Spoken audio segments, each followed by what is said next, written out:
All right, the problem of the day that was due today was a little tricky because it required us to do some synthesis, and we're still new at doing synthesis problems.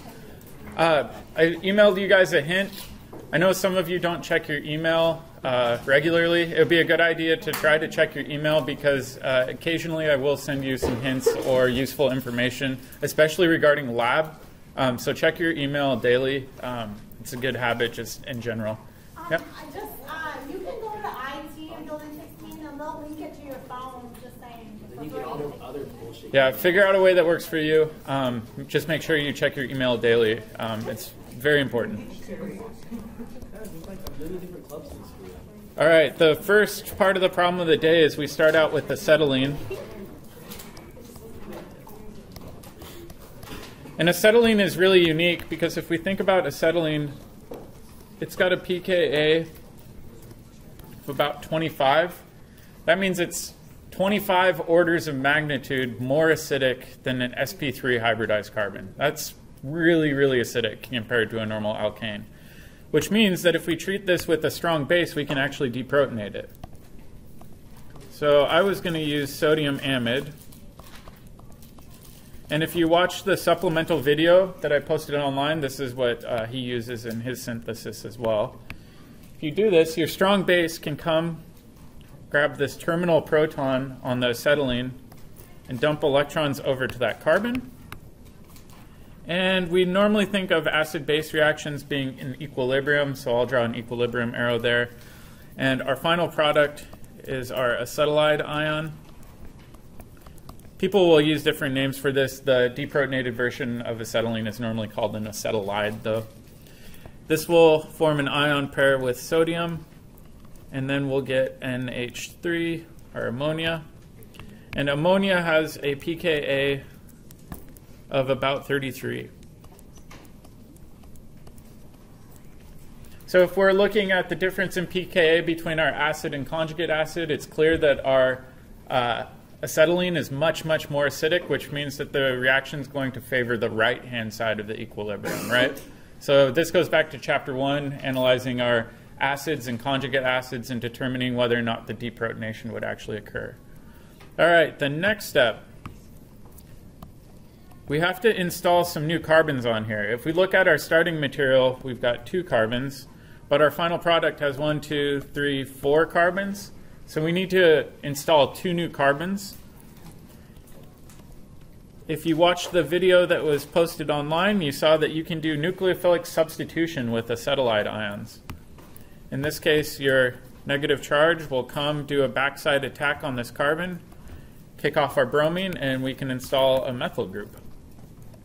So now we've got CH3. And we can do this whole process twice, right? So we can install a methyl group on each side of our triple bond. So I'm just going to draw one reaction arrow and just repeat this. So NaNH2 followed by methyl bromide. If we do this, we now get our dimethyl acetylene that has all 4 of our carbons that we need. So we're good to go from this point. So now we've got to make some decisions. Our final product is a syndiol, so I'm just going to throw in some boxes here. Our final product has 2 alcohols. They're syn to one another. What reagents do we know that are what reagents have we learned about can we use to install a syndiol? Osmium tetroxide. So it's OSO4, and then sodium bisulfate and water. And so the question is, all right, we've got our syndiol. What should that intermediate be in the box? Should be some sort of alkene, right? Based on looking at our product, should it be a cis or a trans alkene? Trans. So if we have a trans alkene, how can we get from our alkyne to our trans alkene? Our our dissolving metal reduction, right? So in this case, we've got Na and then NH3.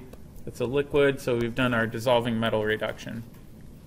There's also another method that some people might use.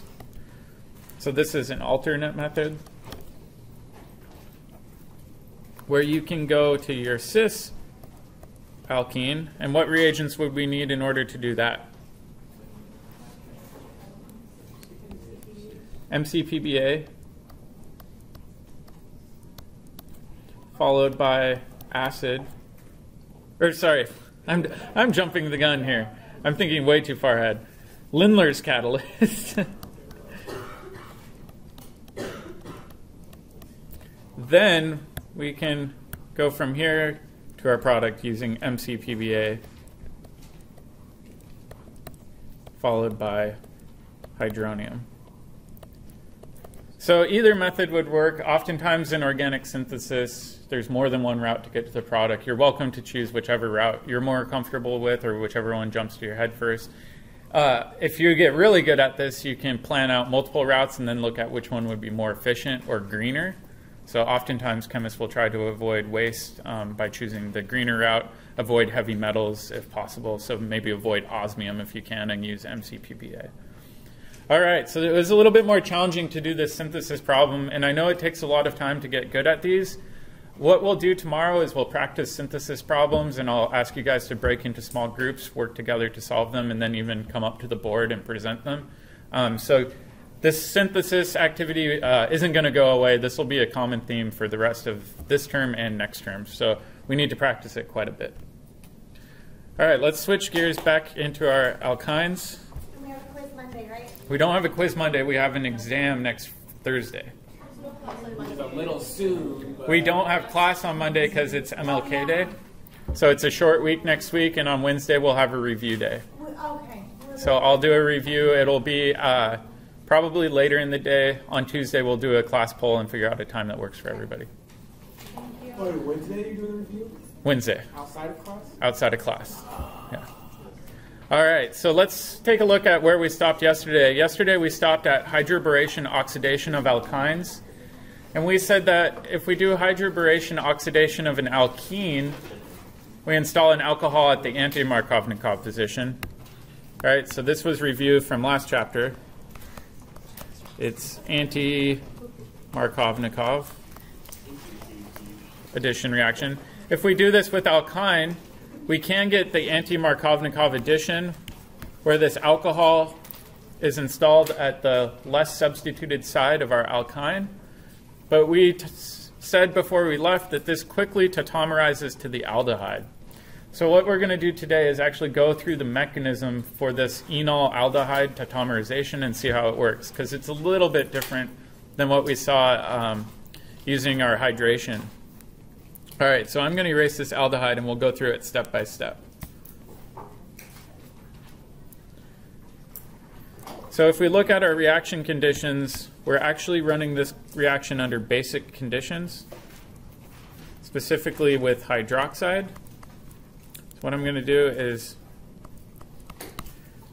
extend this bond out so we can see it a little bit more clearly. This hydroxide can come, grab this proton on this alcohol, put electrons down on that oxygen, and now we've got our deprotonated enol.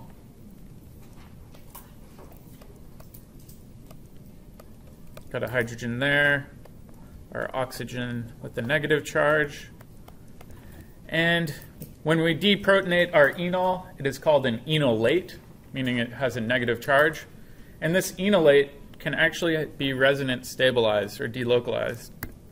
So if we take a look at this negative charge, this can be dumped down into that bond. And then this pi bond can get dumped over into the adjacent carbon. So we've got a resonance structure where now we've got an aldehyde.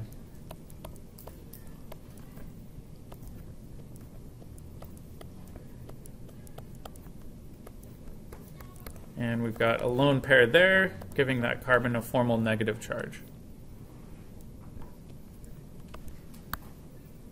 So we said these are our enolate ions.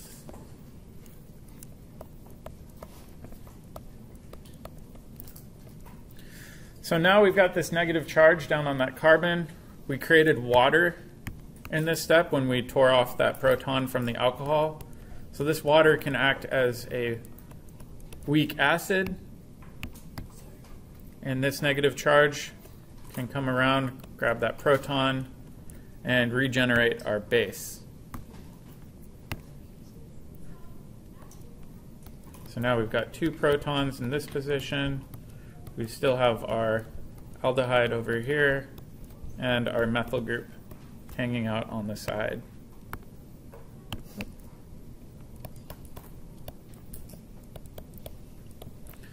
So instead of using acid to catalyze our tautomerization, this one's actually using base. Yeah? Can you say in the first quarter to avoid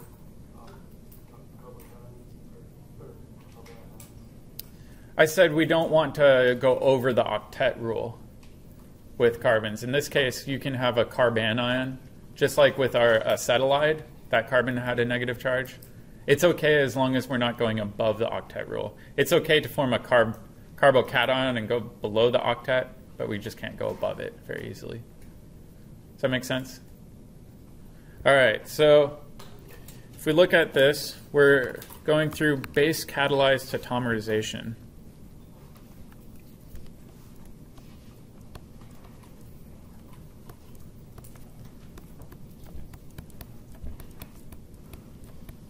Is the aldehyde the only product we form from that? Yep. And the reason that it's base catalyzed is if we go back up and we look at it, we regenerate the hydroxide that was used in that first step. So in our second step of our hydroboration oxidation, we have sodium hydroxide. That base can convert the enol all the way to the aldehyde, and the base gets regenerated in that step. The interesting thing with this reaction that I mentioned yesterday is we're not using borane, right? We're not using BH3. I wrote down R2BH. The reason behind that is if we use BH3 or borane, it will actually add twice. It will add to both pi bonds.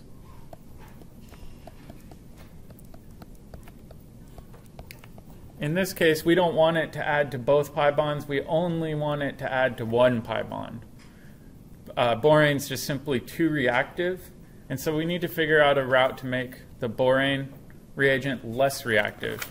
And we have a couple different ways of doing that in chemistry. We can either change the electronics of the borane, or what's the other thing we could maybe change to make it less reactive? The substituents. If we call them really bulky, that means we're sterically crowding it. It won't be as reactive, right? And that's exactly what we use. So R2BH. There's a few different R2BH boranes that are used. The most commonly used ones are diisoamyl borane, or diisoamyl borane, excuse me. And so if we look at this, it still has that BH, but it's surrounded by a lot of bulky alkyl groups, right? So this is called oops, sorry. It's DISIAMYLBORANE. I always misspell it, and I want to put 2 I's. The other one that's actually more common than diisoamyl borane is called 9-BBN, and it's got a crazy structure. So let me take a minute to draw this out here.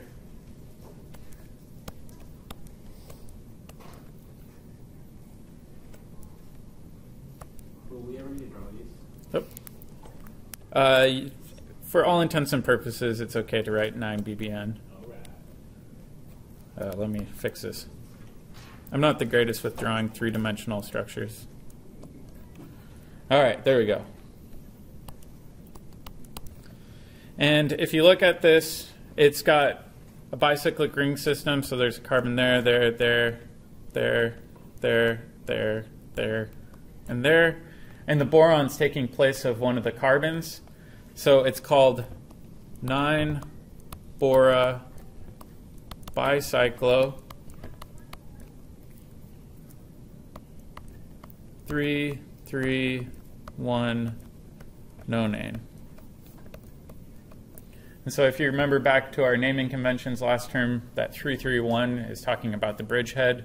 We've got a bridgehead that's 3 carbons long, one that's 3 carbons long, and then the boron is in the 9 position, and that's 1 atom across that bridgehead, so it's 9 bora bicyclo 331 nonane. And people just generally refer to this as 9BBN. It's much easier to write that out. And the reason that these work well is that they're simply too bulky to add to the remaining pi bond.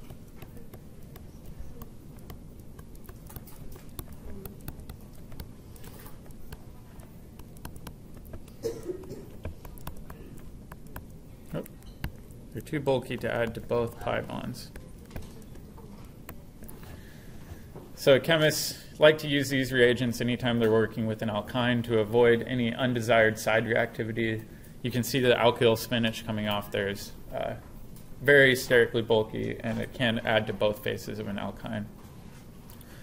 Let's do some examples of these reactions so we can see them in action. I'm going to just refer to this one as 9BBN from now on. I'm not going to even bother drawing that out because I'm not good at that.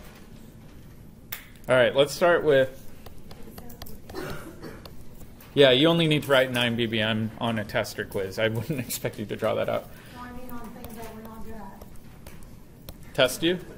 You're like, oh, I'm not going to do that. I'm not good at it. All right, so we've got our alkyne.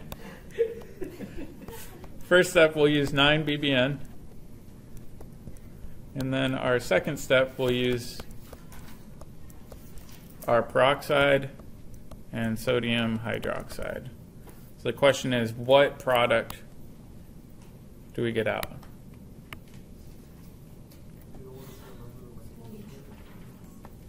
So for the addition of the boron reagent, I don't expect you to know the mechanism. It's similar to the alkene mechanism, just slightly different. So in this case, like I said before, we need to identify the Markovnikov versus anti-Markovnikov side. So if we're looking at the anti-Markovnikov side, it's this red carbon right there, right? So that's where we need to add our carbonyl to. Are we going to form an aldehyde or a ketone? An aldehyde, right? Because if we think about what's coming off of that carbon, there's only a hydrogen. So we can only form an aldehyde using this. The one thing that people do goof up on with this is they forget to count carbons. So in this case, we've got 1, 2, 3 carbons.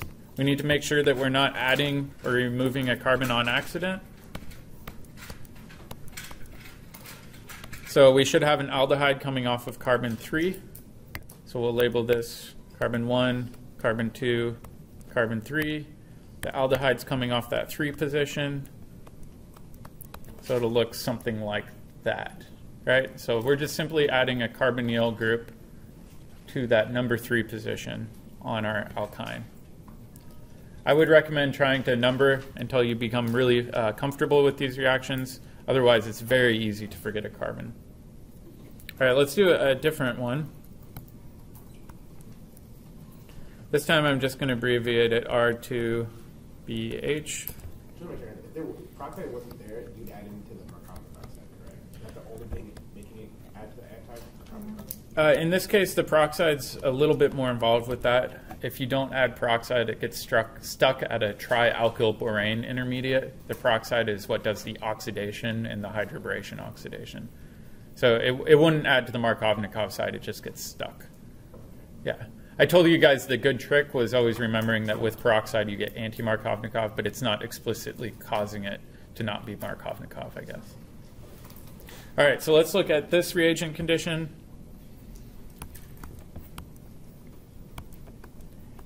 And we're going to be making an aldehyde.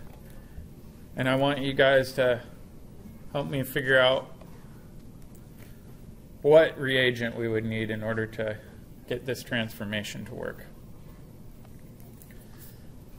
And again, like I said before, let's number it. It doesn't really matter which way you number it because we're not using it for naming. We just want to keep track of carbons. So where should our triple bond be? Between which carbons? 5 and 6. 5 and 6, right? So if we go back and we draw it, we just go 1, 2, 3, 4, 5. And then my personal pet peeve is people will go like that. Why is that my pet peeve? Because it's linear. Yeah, it's linear, right? So the carbons between 5 and 6 should be placed linear. Let me fix this.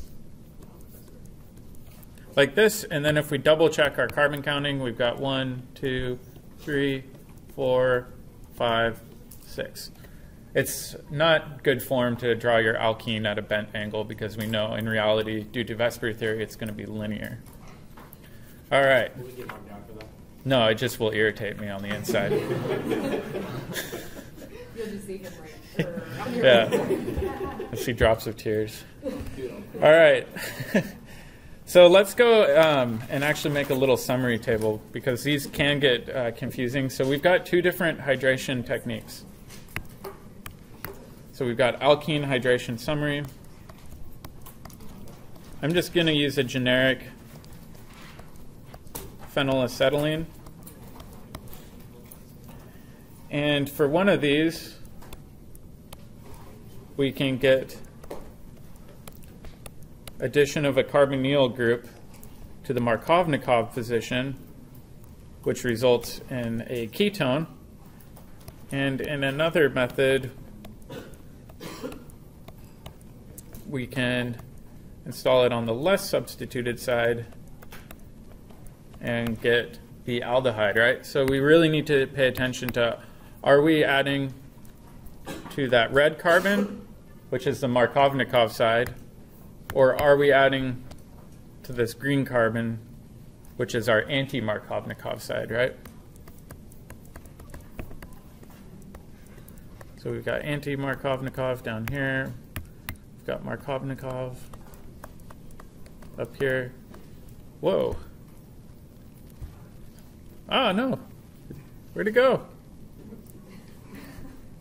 There we go. Ah. What is going on?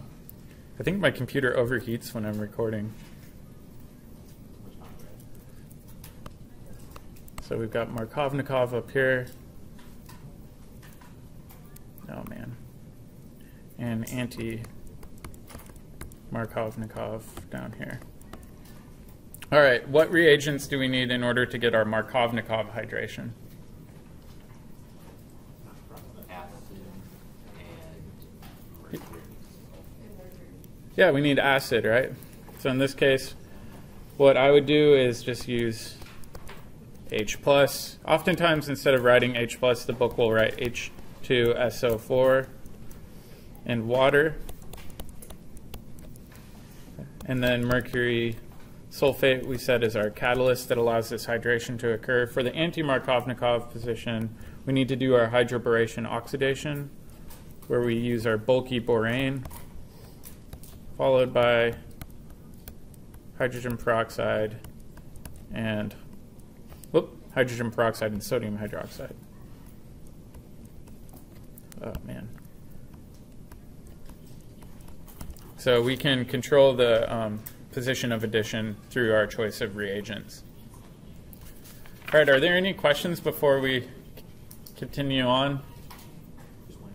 Yep. About the sulfate thing to the original thesis, why specifically the sulfate? Could you use any acid, or does it have to be the sulfate?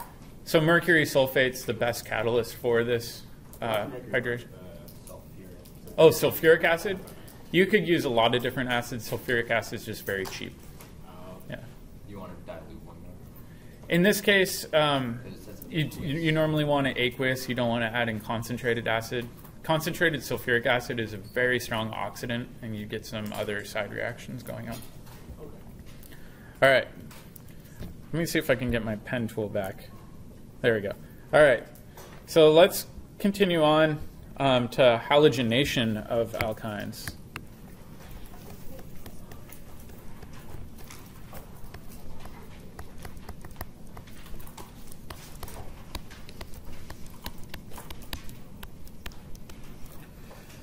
So again, if we think back to our last chapter, we did halogenation with alkenes.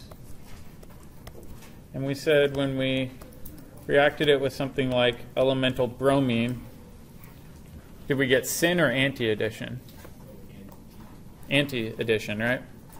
So in this case, the terminal bromine doesn't matter because it's not a stereocenter. But you get one installed there, you get bromine there. And we said that it's anti-addition. This reaction can also be done with alkynes, although it's a little bit different and the mechanism isn't well understood. So with alkynes, it proceeds exactly how you would anticipate. You'd say, all right, if we have our methyl acetylene and we react this with bromine, you would get your methyl group pointed down, you'd form your alkene, you'd get your hydrogen up, and then you would get, let me actually include bromine and bromine. So if we look at the bromines that added in, they're still anti to one another, just like we talked about with our alkene reactions. But in addition to this, you also get an unexpected side product.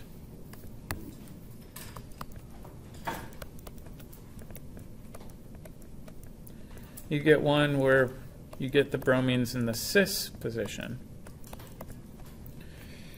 In this case, it's a little unclear as to why you get some of the cis product, and we're not going to really get into that. But the trans product is our major product. The cis product is our minor product. So it is still, for the most part, following the same rules that we talked about in the last chapter with anti-addition of both of those halogens across an unsaturated bond. On the quiz, did you show both? On the quiz, if I showed this, at least with one equivalent of bromine, you should try to show both and then label them as major and minor. What usually happens is these intermediates aren't that useful by themselves. So what people often do is they'll just take this mixture from this reaction, combine them together into one reaction vessel, and then just add more bromine. If we add more bromine, we can just do a regular addition reaction like we saw in the last chapter with alkynes, and we can add one more equivalent of bromine across that alkene. So if we do this, we only get one product. You'll get bromines added to one carbon, and then you'll get bromines added to that other carbon. So you get the tetra addition product, right? The mechanism, like I said, is not understood. Isn't it just the Well, for the second step, it's the same mechanism, but the mechanism for the first step is not understood. So not well understood.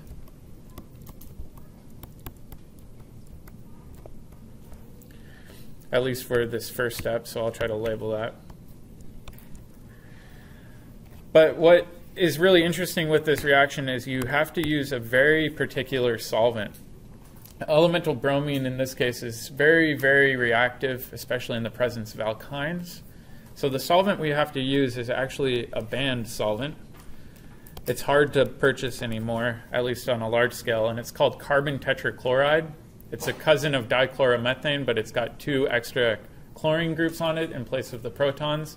And it's a pretty potent greenhouse gas and not environmentally friendly.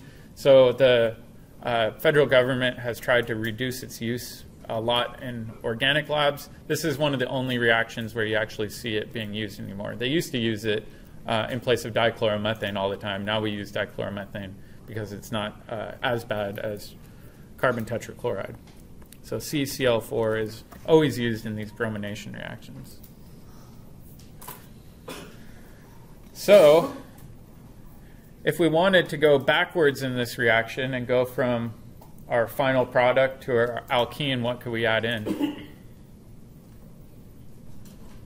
you want to go backwards? Yeah, what if we go from this product down here up to our major and minor products. Strong base.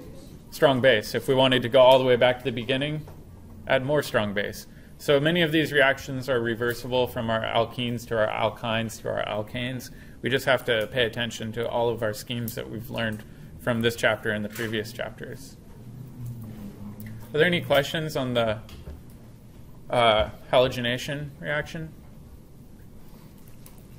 All right, we're not going to spend too much time on this because it's very similar and there's not a mechanism that we really need to talk about here. Let's go to a cool new reaction from this chapter.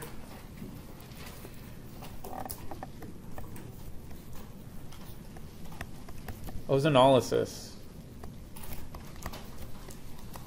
of alkynes. Oop.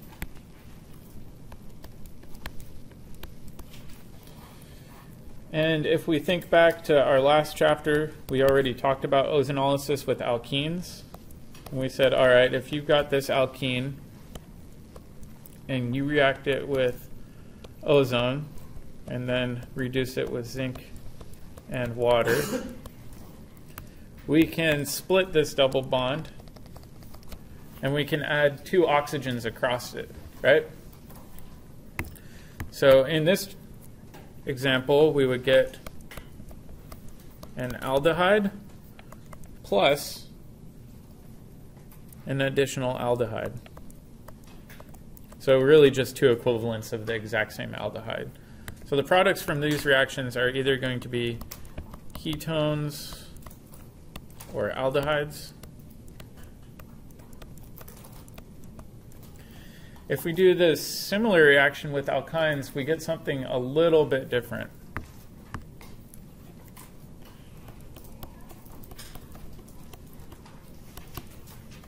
So let's use the example of methylacetylene.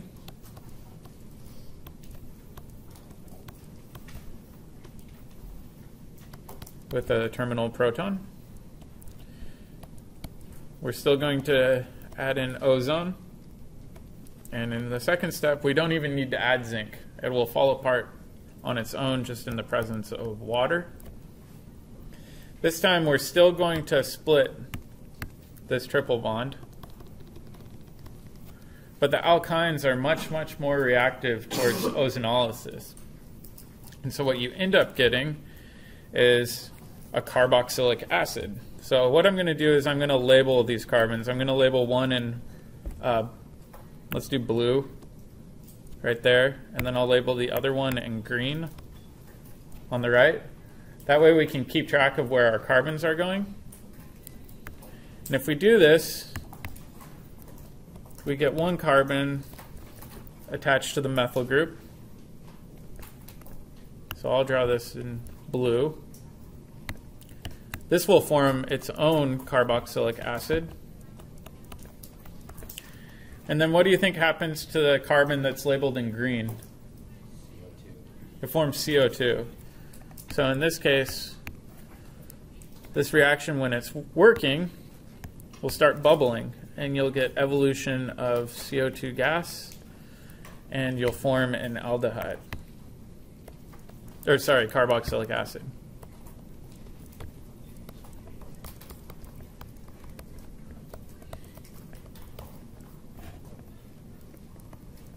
Plus carbon dioxide. So we are still splitting that triple bond into 2 new molecules. In this case, we're not stopping at the aldehyde or ketone. We're going to go all the way to the carboxylic acid and potentially gas. Do you have some mechanism for this? No, the mechanism for this one is similar to ozonolysis for alkenes, but we're not going to really spend much time on it. It gets kind of complicated. So let's take a look at an example that's a little bit different. Would that be the same for a ring as well? Never mind. You could do a ring opening and get a dicarboxylic acid, definitely. Actually, let's do that as an example.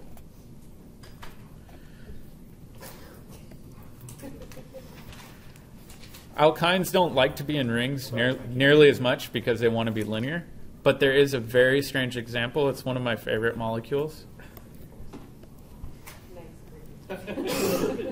You segued into one of my favorite topics. In organic chemistry, we tell you that alkynes always need to be linear, right? It's not true. They can actually bend quite a bit out of plane. And this is a molecule that's been studied extensively for studying biological systems and tagging fluorophores onto different biomolecules. And this is called cyclooctine. And so you can actually bend it out of that linear conformation. But let's think about what would happen if we added ozone followed by water.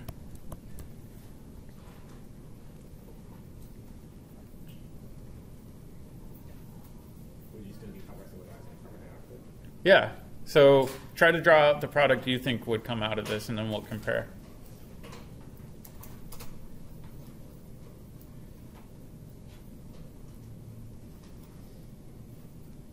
These cyclooctines are very hard to make, so I don't know why you would ever run this reaction, but it's a neat exercise.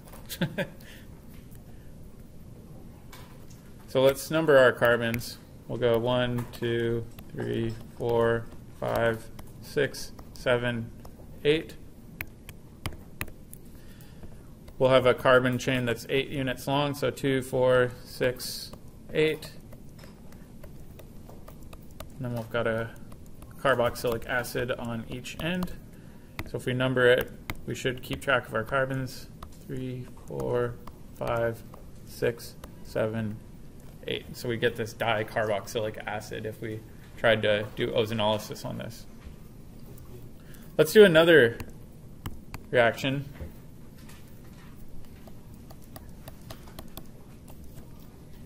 What if we do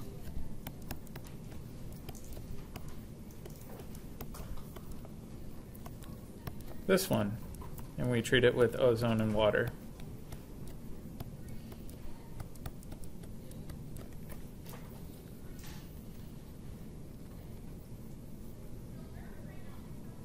Again, try to number your carbons so that you can clearly identify where they went in your product. So I'm going to number mine while you guys are working. Got 1, 2, 3, 4. And then I'll label this one 5. And we'll know that there's a methyl group coming off that 4 position. Yep.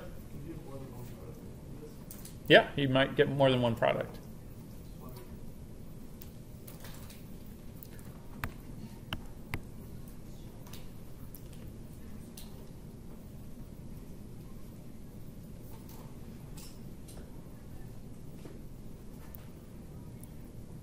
Also, think about what the name of the starting material would be. What do you guys think we would name the starting material? What substituents are coming off of the longest chain? So we've got a 4-methyl. Where's the triple bond starting? 2. And we know it's 5 carbons long, so it should be a pent. And then what should our suffix be? Ine. So 4-methyl 2-pentyne. And if we do the ozonolysis reaction for this, we should get a product that looks like this, right? So we've got carbons 1 and 2 here. And then we'll also get one other product.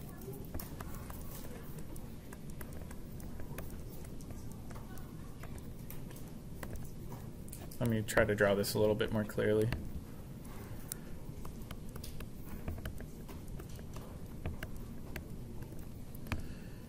So we've got 1, 2 there, and then 3, 4, 5 over here. So we can clearly see we've accounted for all of our carbons, and in this case we actually get a mixture of 2 different carboxylic acid products coming out of it. So if you do have an unsymmetric internal alkyne, you'll get 2 different products. Just like if you had a unsymmetric alkene, you would get 2 different products out of that as well. Does that make sense? All right. So really quickly, let's go back and just briefly revisit alkylation, because that was the last section in the chapter. We already saw alkylation in our problem of the day. And for the most part, it's fairly intuitive.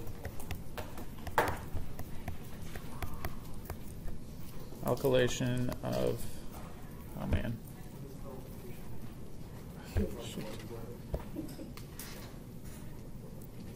That disappeared? Ah. All right. Done for the day. Yeah. Alkylation of alkynes.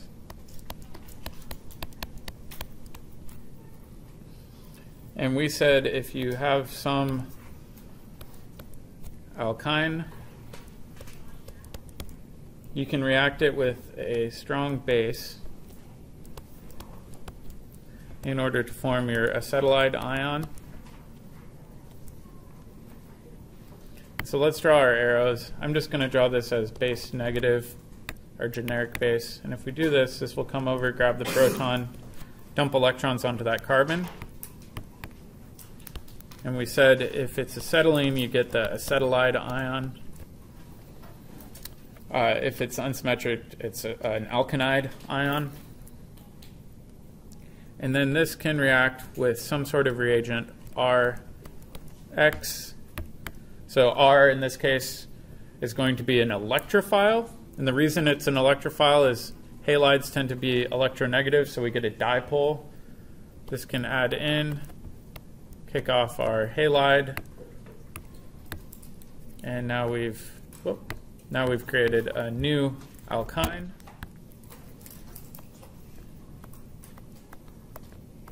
And I'm going to label the second R group R prime. That way we know that we can make unsymmetric alkynes by doing alkylation techniques. The one thing that a lot of people goof up on this is that they forget you have to use a really strong base.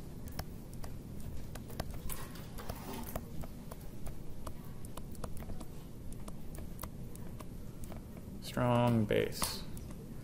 And the reason behind that is the pKa of the alkyne is 25. That's still pretty high in the grand scheme of things. So a regular base like sodium hydroxide simply won't work. So NaOH will not work. Instead, what we typically see for these bases are sodium amide, so NaNH2, or sodium hydride, NaH, or we see something like lithium diisopropyl amide. So let's draw that out.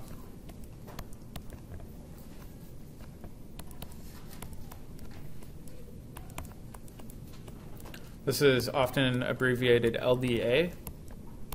That's a very strong base. Or occasionally you'll see people use N-butyl lithium, where it's got a terminal carbon that's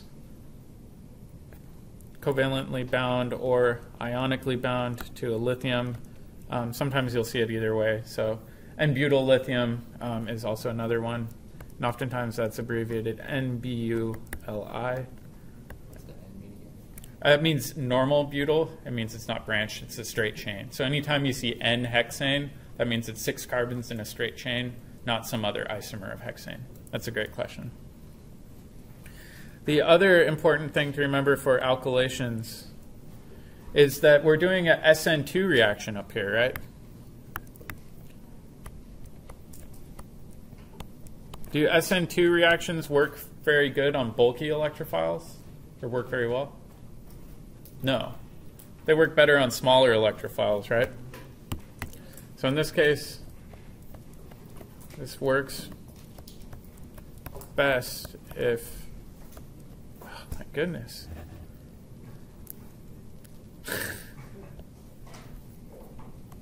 Sorry guys. Works best if the electrophile is methyl or primary. If we have an electrophile that R prime X that's tertiary, that backside attack is too hindered and you can't get a very efficient alkylation. You'd have to either heat it up really strongly or risk the reaction not working at all.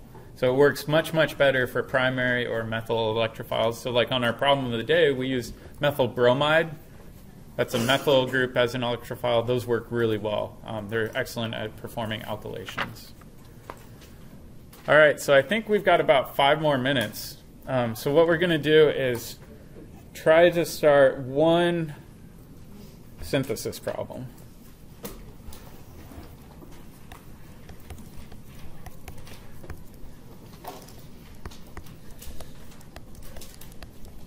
And then tomorrow we're going to go way more in depth on synthesis.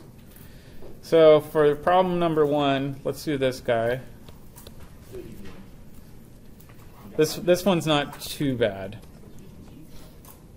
And I want to form an alcohol.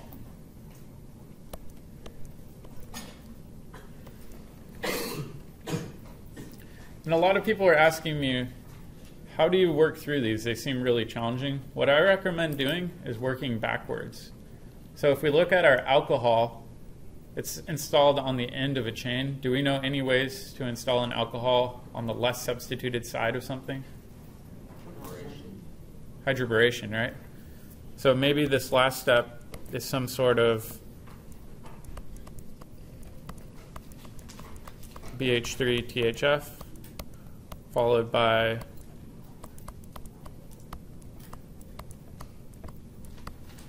sodium hydroxide. If that's the case, what's our precursor?